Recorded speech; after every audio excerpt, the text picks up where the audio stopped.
Please bear in mind, what we're actually showing you now is a demonstration. This is technically how you shouldn't drive off-road. As you can see, he's lining it up totally wrong, because you can see from the ground here, it's an axle twister. You've only got to look at the holes. How were they caused? Now, watch this. He comes into it, he applies a bit of revs, and it drives. Now watch this, look. Bit of revs, up it goes, look at that. Even with that wheel off the floor, that car drives through there, not a problem at all. And he was controlling that by the accelerator. If you sit there on tick over, doesn't quite work. You just have to apply the revs, and you apply the revs gently. And you saw how dramatic that is. It can be very unnerving sometimes. Now see, look, even there where Ray had a problem, he just had to apply the accelerator and off it went. Because what you've got to bear in mind is that these cars have actually got anti-roll bars on. They stiffen up the ride on the road. They actually reduce that body roll. You can go around corners faster. But because of that, they also lessen the travel off-road. But the traction control compensates it for it.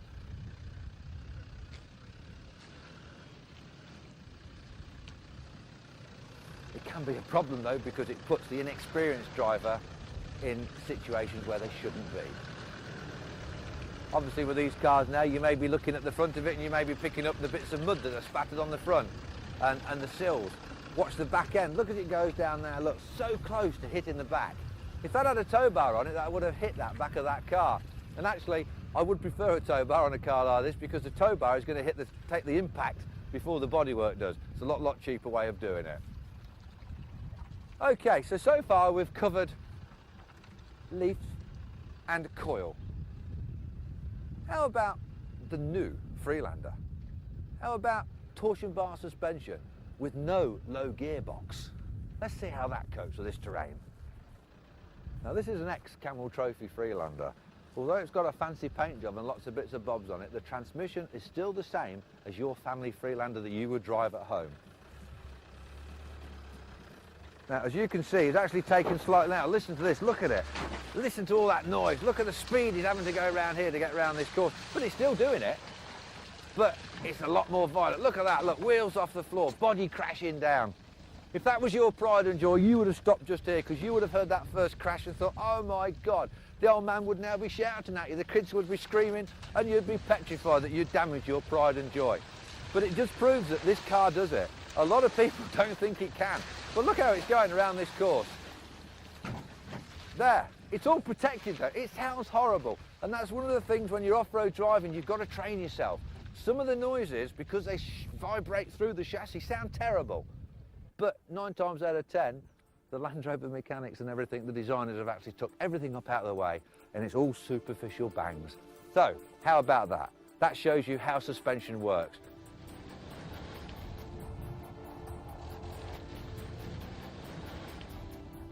Ground familiarisation skills. What does it mean?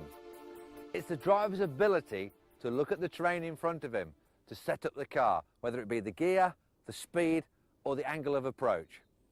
Let's have a look at the ground clearances of the four-wheel drives.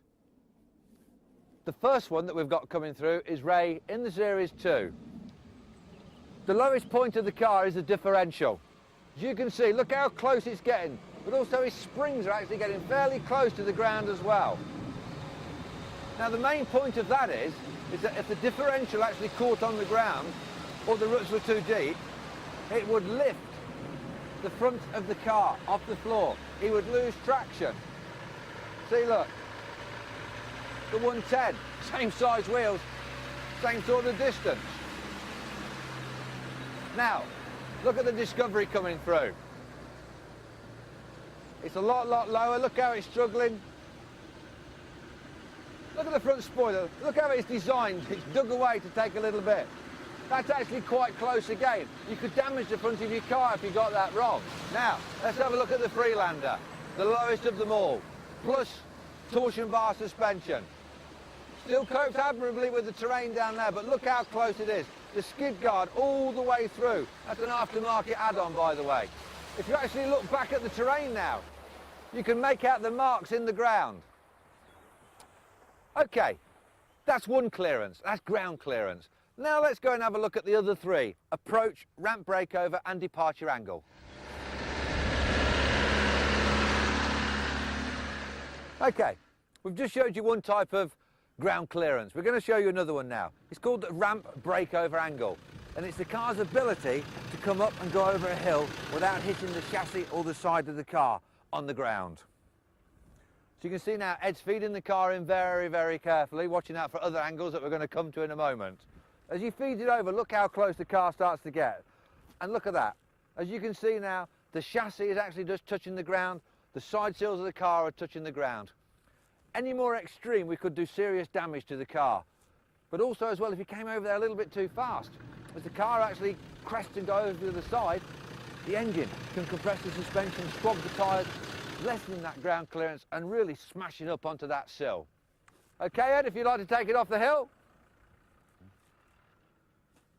So that's it. That's the ramp breakover angle. Be very, very careful of that. Sometimes it's the little innocuous looking hills that can actually just get you sitting onto the ground or four wheels spinning and you're stuck.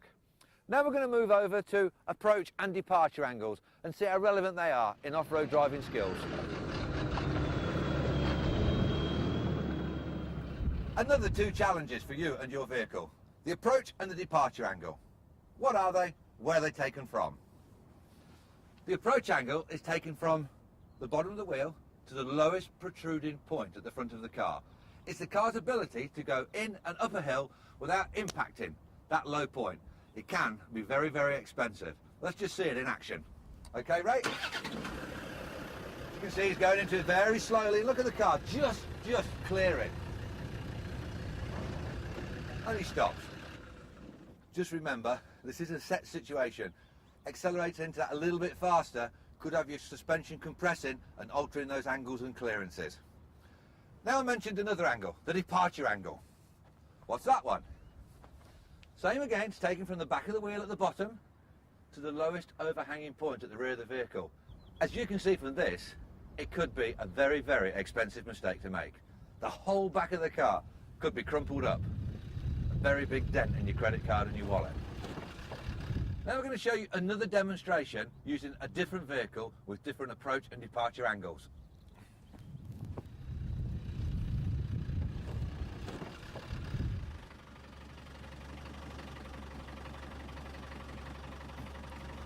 Here we are again with a different vehicle, a 110 Defender.